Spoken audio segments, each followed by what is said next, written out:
안녕하세요. 다들 추석 연휴 잘 보내고 오셨나요? 저는 추석 기간 동안 많이 먹고 놀기도 했는데 책도 꽤 많이 읽었던 것 같습니다.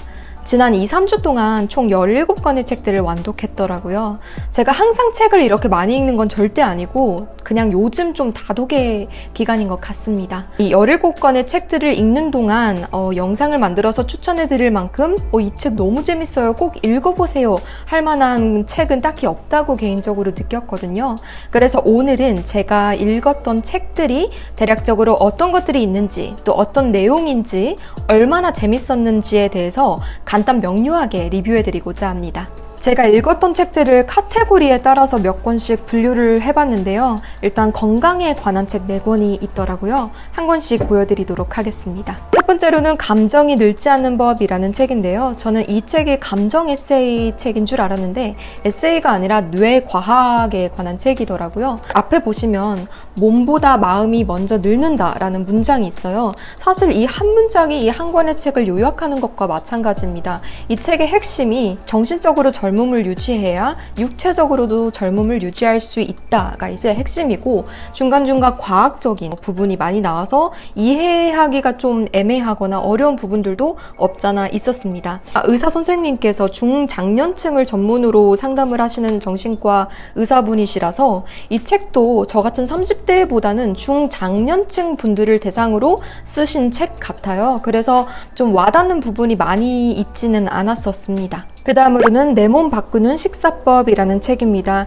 이 책을 통해서 저는 시간 영양학이라는 걸 새로 배우게 되었는데요. 우리가 무엇을 먹는지 또 어떤 영양분을 섭취하는지도 중요하지만 어떤 영양분을 어느 시간대에 섭취하는지도 매우 중요하다고 해요. 우리가 뭐 기본적인 건 알고 있잖아요. 흔히 들리는 사과는 아침에 먹는 게 좋고 밤에 먹는 사과는 독사과고, 그냥 아주 기본적인 것들은 알고 있지만 세부적으로 아침에는 어떤 음식, 어떤 영양분을 섭취하면 좋고 저녁에는 또 어떤 음식 위주로 먹는 것이 좋은지, 그리고 근력 운동은 아침에 하는 게 좋은지 저녁에 하는 게 좋은지, 또 약은 언제 복용하는 게 좋은지, 이런 것들을 좀 더 세부적으로 배울 수 있도록 해준 책입니다. 그리고 설명을 매우 쉽게 해주셔서 가볍고 재밌게 읽을 수 있었고, 이 책을 읽고 나서 아침 식사를 좀 더 건강하게 해야겠다라는 동기가 부여가 된 것 같아요. 이 책에서는 이제 시간대보다는 아침 식사를 꼭 해라, 건강한 아침 식사를 해라, 이 말을 정말 잔소리처럼 여러 번 강조를 합니다. 그래서 읽다 보면 저처럼 아침 식사 건강하게 챙겨야겠다라는 생각이 조금은 들 수도 있어요. 그 다음으로는 치매를 이기는 뇌입니다. 사실 치매라는 용어는 아직 우리에게 좀 생소하게 들릴 수도 있을 것 같아요. 그런데 이 제목에 좀 많이 끌려서 읽게 되었습니다. 치매를 이기는 뇌. 뇌가 치매를 이길 수 있다고? 정말 그게 가능할까? 이런 궁금증이 생겼는데요. 치매 증상이 나타나기 시작해도 두뇌를 활발하게 운동하면 어떻게 호전이 될 수 있는지, 또 나아질 수 있는지, 또 그런 케이스들에 대한 예시 사례들을 제시를 하면서 두뇌 운동법, 또 치매 예방법, 이런 것들을 쉽고 유머러스하게 설명하고 있는 책입니다. 그 다음 배출혁명은 이 건강 관련된 4권의 서적들 중에서 가장 재밌게 읽었던 책인 것 같습니다. 이게 배변 활동에 대해서 설명을 해주고 있는데, 로댕이 생각하는 사람 사진을 보여주면서 이 자세가 배변을 볼 때 가장 좋은 자세라고 합니다. 그리고 또 여기 보면은 참았던 방귀는 어디로 갈까 해서 저도 평소에 궁금해하지 않았던 내용이긴 한데 읽으면서 그렇네, 우리가 방귀를 참으면 다 어디로 가는 거지? 이런 것들 되게 재밌게 설명이 되어 있고요. 또 배변의 모양, 색깔, 형태에 따라서 우리 건강 상태가 어떠한지 이런 것도 얘기를 해주고 있어서 그냥 가볍게 우리의 배변 활동이 이렇게 일어나고 있구나를 배울 수 있는 책이었습니다. 그 다음으로는 자기계발서나 기타 비문학 서적들을 분류해 보았는데요. 가장 처음으로 보여드릴 책은 모든 단어에는 이야기가 있다라는 책입니다. 이 책은 오늘 보여드리는 17권의 책들 중에서 제가 가장 매력적이라고 느낀 책입니다. 일단 일단 제목에서부터 모든 단어에는 이야기가 있다라는 제목이 저에게 굉장히 많이 와닿았어요.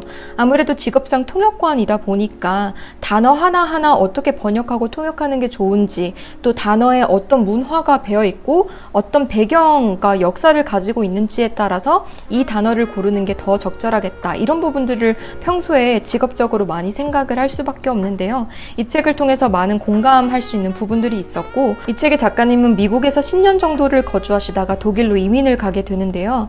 독일에서 생활하면서 배우게 된 일상 속의 문화 그리고 역사에 대해서 친근하게 설명해주고 계십니다.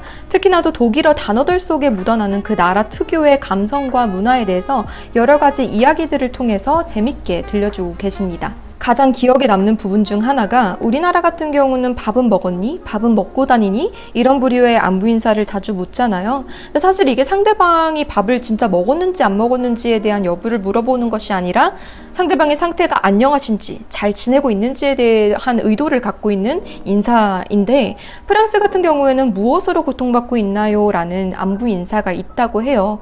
그러니까 각 나라마다 굉장히 다양한 인사법이 있는데, 그 인사법마다 그 나라가 특정 시대에 겪었던 역사적 배경을 갖고 있는 것 같습니다.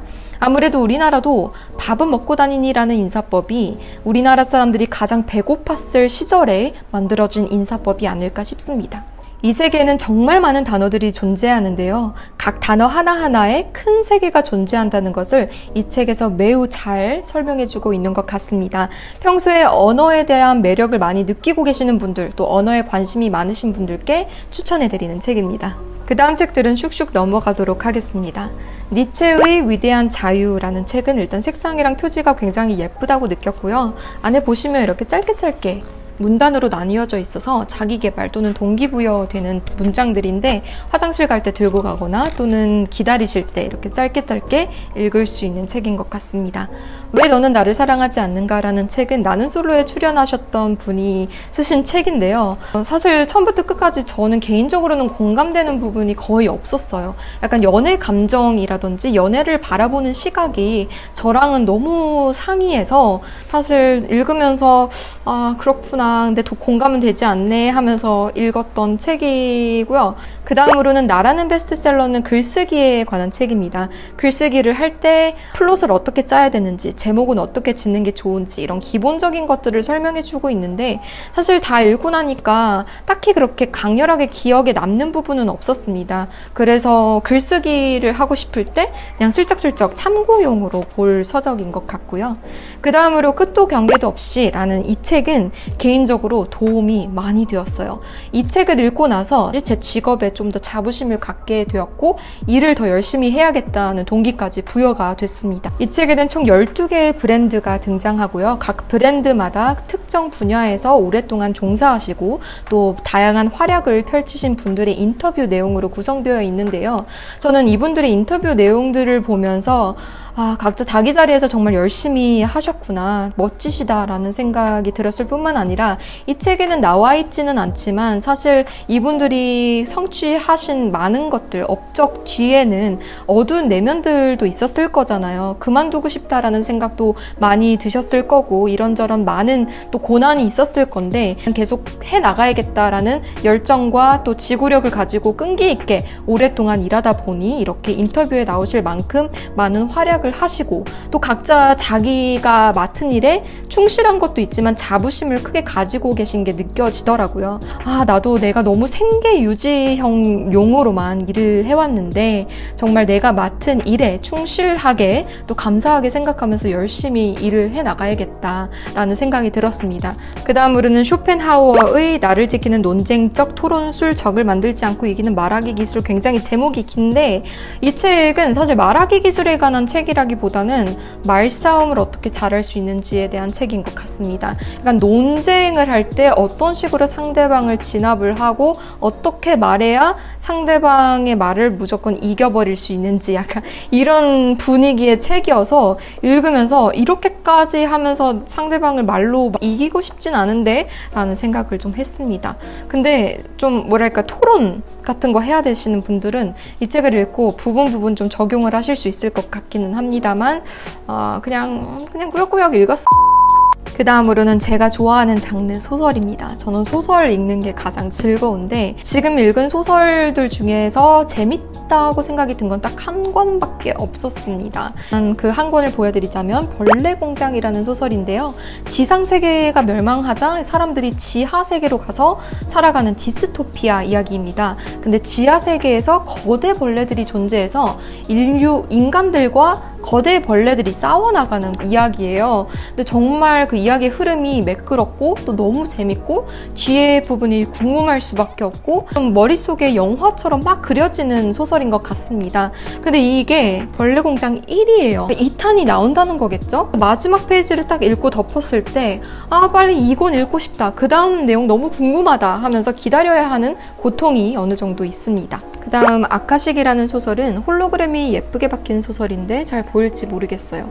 이 소설은 타임루프, 시간이동이라는 설정을 가진 SF 소설인데 너무 재밌다라는 느낌보다는 그냥 무난하게 흥미롭게 읽었다 정도인데 리뷰들을 읽어보니까 굉장히 재밌게 읽으신 분들도 꽤 많더라고요. 저는 그렇게까지 막 재밌진 않았어요. 근데 괜찮다, 무난하다. 그 다음으로는 내 사랑 카멜레온이라는 소설. 이 소설은 커버가 진짜 예쁘거든요. 그런 반면에 단편 소설들로 구성되어 있는데 너무너무 어려워서 이해를 거의 못했습니다.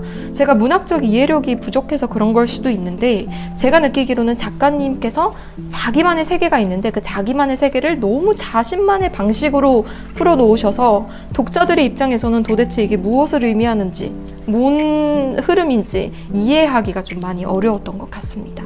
그 다음으로 가연물이라는 소설은 일본 형사 범죄 추리 소설인데요. 평소에 형사가 주인공으로 나오는 소설 좋아하시는 분들은 무난하게, 이 책도 무난하게 읽을 수 있을 것 같습니다.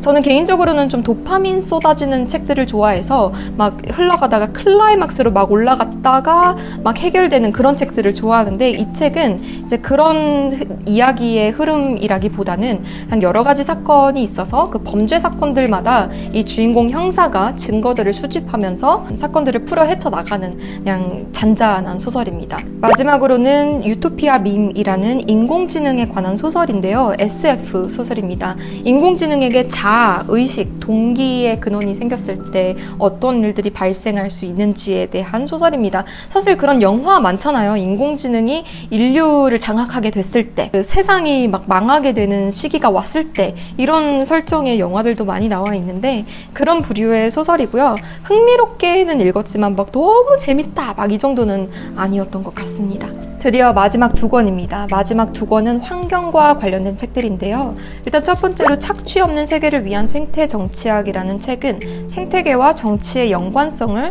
과학적으로 그리고 정치적으로 설명해주는 책입니다. 저는 평소에 지리학과 정치학을 합친 지정학을 굉장히 좋아하는데 지리적인 특성에 따라서 각 국가의 정치가 어떻게 흘러왔는지 또 어떻게 흘러갈 것인지에 대한 그 부분들이 너무 재밌는데 생태계와 정치의 연관성은 한 번도 생각해 본 적이 없거든요. 그래서 이 책을 통해서 또 새로운 분야에 대해서 배워보고 생각해 볼 수 있게 되었습니다. 사실 이 책은 생태계보다는 정치학 쪽에서 더 많이 설명을 제공하고 있는 것 같고 또 이해하기가 조금 어려운 부분이 없잖아 있기는 했지만 그래도 흥미로운 책이었고 습지에서 지구의 안부를 묻다라는 책은 제목 그대로 습지들을 통해서 지구의 심각성을 말해주고 있는 책입니다. 이 책도 꽤 과학적으로 설명이 되고 있는 책이라서 전문 용어도 많이 나오고 또 이해하기 어려운 부분들도 있긴 했지만 그래도 전반적인 내용들을 봤을 때 둘 다 굉장히 흥미롭게 읽은 책들입니다. 이렇게 제가 최근에 읽은 17권의 책들을 소개해드렸는데요. 너무 설명이 간단하고 허술해서 도움이 됐을지는 모르겠지만 이 영상을 보고 독서하고 싶다라는 자극이 되셨기를 바라며 영상 마치도록 하겠습니다. 영상 봐주셔서 감사드리고 다음에 봬요. 빠이.